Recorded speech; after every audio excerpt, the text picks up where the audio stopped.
అస్మద్గురుభ్యో నమః. శ్రీమతే రామానుజాయ నమః. గురుర్గురుతమో ధామ సత్యః సత్యపరాక్రమః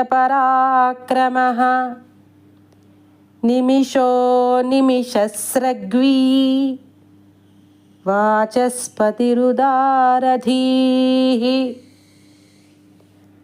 మత్స్యావతార వైభవము.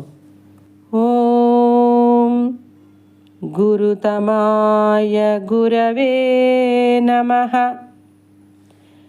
సమస్త వేద విద్యలకు పరమాచార్యుడు కనుక గురుహు అనబడుచున్నాడు.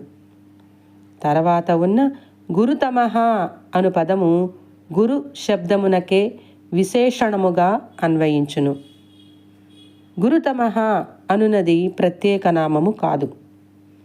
గురుతమః గురుహు అని అన్వయించుకొనవలెను. ఓం ధామ్నే నమః. ప్రళయకాలమునందు నశించు చరచరాత్మక సమస్త ప్రపంచమునకు బీజము వలె మూల కారణమైన ప్రకృతి అను ఓడను నడుపు నావికుడు కనుక దానికి ఆధారభూతుడైనందున ధామ అనబడుచున్నాడు. ఓం సత్యాయ నమః. ఆ వేదోద్ధారణ కాలముననే తనను ఆశ్రయించిన మనువు మొదలగు బ్రహ్మవేత్తలైన మహాపురుషుల యందు కూడా సాధువుగా అనుగ్రహము చూపినవాడు. ఓం సత్యపరాక్రమాయ నమః.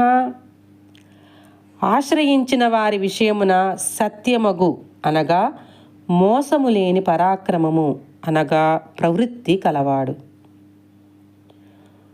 ఓం నిమిషాయ నమః.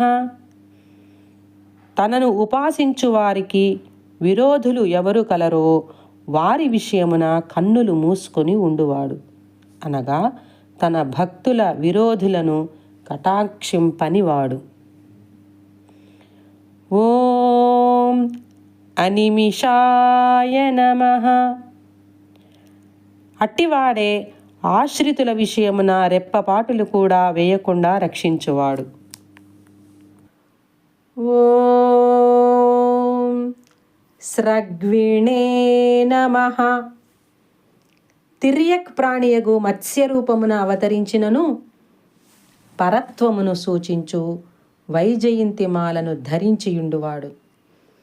వివిధ వర్ణములు గల పుష్పములతో కూర్చబడి సురభిగంధ పూర్ణమై ఏనాటికి వాడనిదయ్యుండు మాల వైజయంతి. ఓం వాచస్పతయే నమః. ఆయనయే మత్స్యపురాణమనే వేదార్థమును ప్రతిపాదించిన వాడుగా చెప్పబడినందున వాచస్పతి అనబడుచున్నాడు. ఓం ఉదారధియే నమః.